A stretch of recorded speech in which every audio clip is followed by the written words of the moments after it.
there are television shows, and then there are television shows that permanently alter the DNA of a medium. MASH was the latter. From the moment it premiered in the fall of 1972, it did something almost no other program had dared to attempt. It made people laugh and then, without warning, made them cry, sometimes in the very same scene, set against the backdrop of the Korean War. But speaking directly to the anxieties of Vietnam-era America, MASH was never really about combat. It was about survival, about the strange and fragile bonds people form when they're surrounded by suffering, and about what it costs a human being to maintain their sanity when the world around them has lost its mind entirely. The show ran for 11 seasons, which is an almost absurd length of time when you consider that it outlasted the actual Korean War by more than 8 years. Over those 11 seasons, it collected loyal fans by the millions, won armfuls of awards, and produced some of the most emotionally daring television episodes ever aired. Its series finale, watched by over 100 million people, remains one of the most watched broadcasts in American television history. But the version of MASH that audiences said goodbye to in 1983 looked very different from the one that debuted in 1972, and much of that transformation was driven not just by creative evolution, but by the very real and very human decisions of the actors who chose to walk away. Because here's the thing about MASH that often gets overlooked. The show was never a fixed, stable entity. It was constantly in motion, constantly shedding old skin and growing new layers. Characters who felt essential in one season were quietly written out in another. New faces arrived and eventually became just as beloved as those they replaced. And behind every departure, there was a story, sometimes about ambition, sometimes about burnout, sometimes about creative frustration, and sometimes about something far more personal and painful. These are those stories.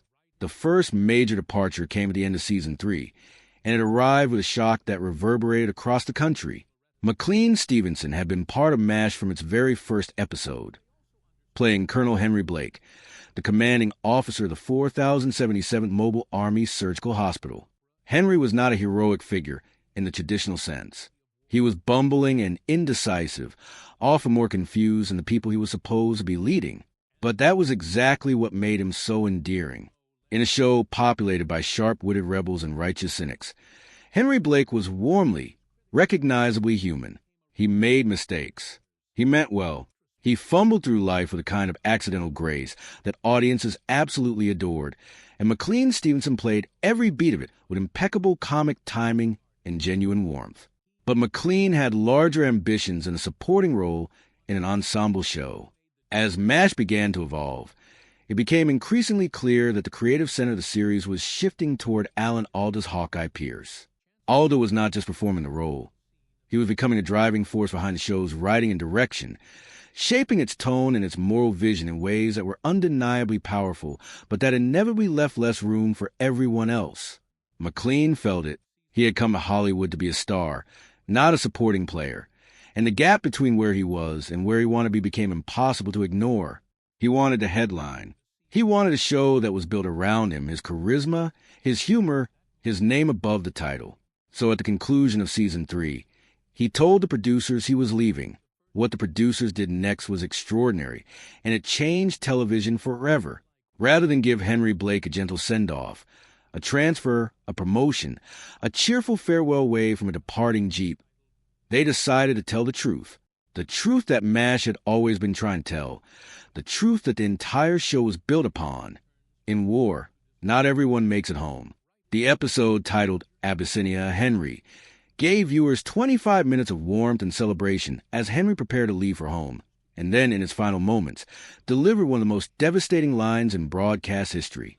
Radar walked into the operating room, hat in hand, and quietly announced that Henry Blake's plane had been shot down over the Sea of Japan, and that there were no survivors. The silence that followed was total. No music, no laugh track, just stunned faces and the steady beep of surgical equipment. Most of the cast had not been told the ending in advance.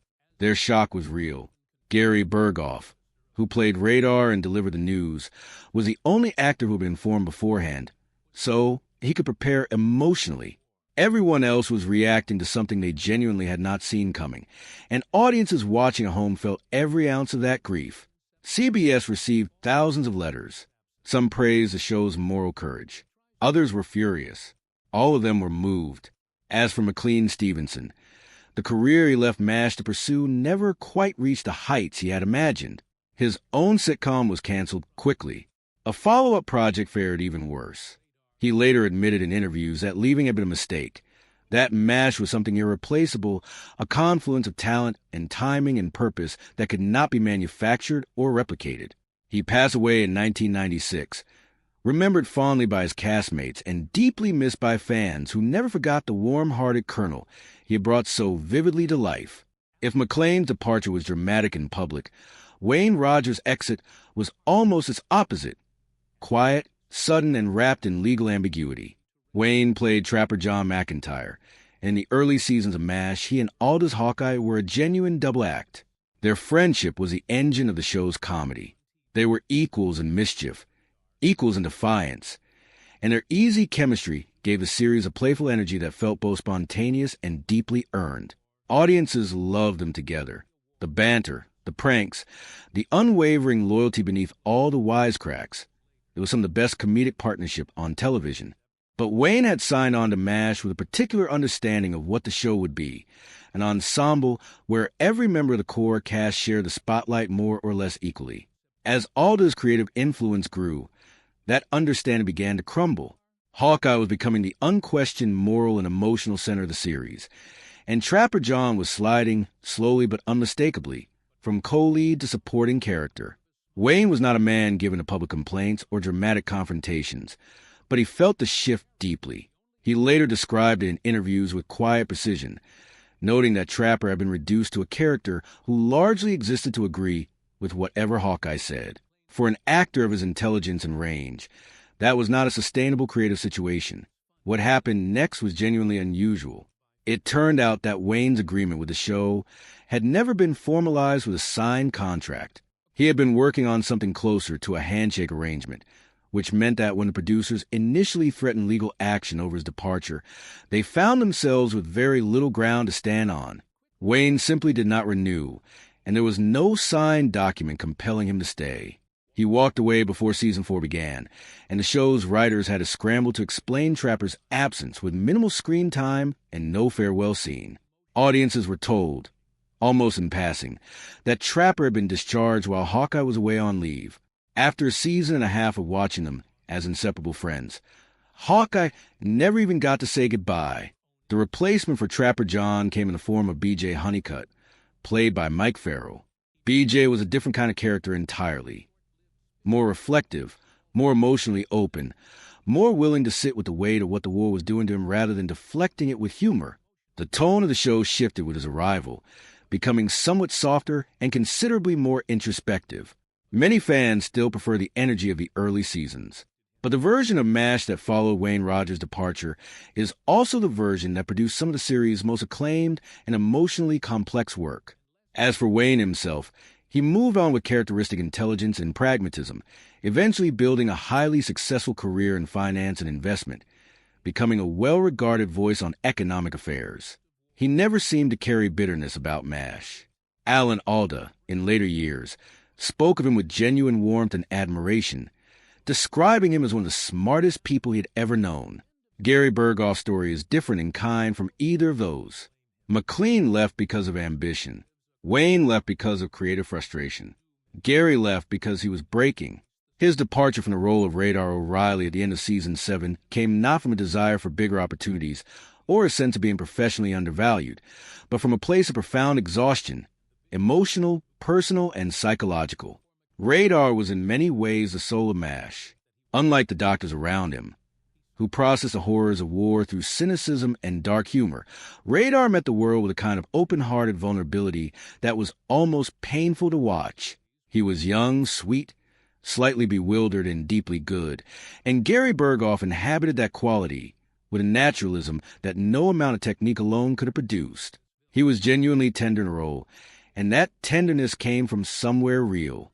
What the audience saw as Radar's innocence was, in many ways, Gary's own, and sustaining that over season after season of demanding production, while simultaneously managing anxiety, depression, and the ache of being separated from his young family. took a toll that eventually became unbearable. By the later years of his time on MASH, Gary was fighting battles that the entertainment press barely acknowledged.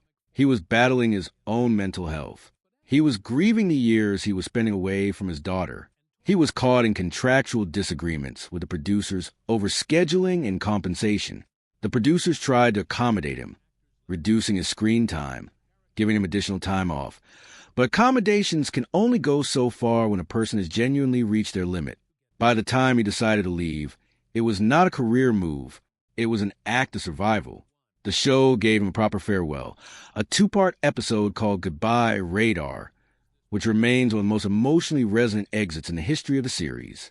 Radar tries, one last time, to hold everything together, to be the person everyone needs him to be, before finally accepting that he has to go home. His mother needs him, his community needs him, and perhaps most importantly, he needs himself. The final image of him walking away, his teddy bear left behind on Hawkeye's bunk, said everything that words could not. After MASH, Gary stepped back from Hollywood almost entirely, finding peace in painting, in wildlife conservation, and in the quiet life he had been denied for so many years. Larry Linville's departure was different again, less painful, more deliberate, and driven by an actor's clear-eyed assessment of his own creative situation. For 5 seasons, Larry played Major Frank Burns with gleeful, committed precision. Frank was petty and self-righteous, a sycophant and a hypocrite, a man whose every pompous declaration invited deserved ridicule. He was, in the classic sense, the show's villain, and audiences loved hating him with a particular pleasure that only a truly well-written antagonist can inspire. But as MASH matured, the limitations of Frank's character became more apparent. The show was growing in emotional depth and moral complexity, and Frank, by his very nature, could not grow with it. He was a cartoon in a story that was becoming increasingly real. Larry recognized this before anyone told him. He was a far more versatile actor than MASH had ever allowed him to demonstrate, and he knew that the longer he stayed, the more completely he would be defined by a character who had no more room to breathe. At the end of Season 5, he chose not to renew. The decision was entirely his own, made without acrimony, and it opened the door for one of the most inspired casting choices in the show's history. David Ogden Stiers arrived as Major Charles Emerson Winchester III, and where Frank had been broadly comic, Winchester was genuinely formidable. Arrogant and cultured and infuriatingly capable, he gave the show a new kind of antagonist, one whose intelligence matched Hawkeye's, whose pride had real substance behind it, and whose slow, reluctant humanization over the course of several seasons became one of MASH's quietly great character arcs. David Ogden Stiers stayed until the very end of the series in his final scene. Teaching a group of Chinese prisoners of war to play Mozart is one of those rare television moments that transcends the medium entirely. He declined to join the spin-off that followed, noting simply that his character had completed his journey and had nothing left to say. Winchester had arrived as an obstacle and departed as something approaching a full human being, and that transformation was entirely the product of David's extraordinary skill and commitment. He came out publicly as gay in 2009, noting that he had kept that part of his life private for decades out of concern about how it might affect his career. He passed away in 2018, leaving behind a body of work that demonstrated far more range and depth than any single role could contain. And then there is Loretta Swit, who stayed for all 11 seasons, from the very first episode to the very last. Through every cast change and tonal shift and creative upheaval the show endured, she played Major Margaret Houlihan, a character who began the series as something close to a caricature, rigid, rule-obsessed, the butt of jokes her male colleagues made at her expense, and ended it as one of the most fully realized women on American television. That transformation did not happen by accident. It happened because Loretta refused, year after year, to accept the version of Margaret that the original scripts offered her. She pushed back. She brought intelligence and pain and humor and pride to a character who was initially given very few opportunities to be any of those things. By the later seasons, Margaret was commanding, compassionate, professionally brilliant, and deeply human. She had moved from being the show's punchline to being one of its moral voices. She was a woman doing an impossible job in an impossible place, and doing it better than almost anyone around her, and she demanded that audiences see that clearly. While men were leaving MASH for larger opportunities or because they felt creatively constrained, Loretta was doing something arguably harder. She was staying and fighting for the soul of her character from the inside, and she won. MASH was, at its heart, a show about what war takes from people and what, against all odds, it sometimes cannot take: the capacity for kindness, the persistence of friendship, the stubborn refusal of the human spirit to be entirely broken. Every actor who left that show left something of themselves behind in the characters they created, and every departure reshaped the series in ways that were often painful, but ultimately generative. The MASH that ended in 1983 was a richer, stranger, more emotionally honest piece of work than the MASH that began in 1972, and that evolution was written not just in scripts and storylines, but in the real lives of the extraordinary people who made it. That's your full 2,700-word script, written entirely fresh from the reference ideas. Let me know if you like any section expanded, a different opening hook, or adjustments to tone or pacing.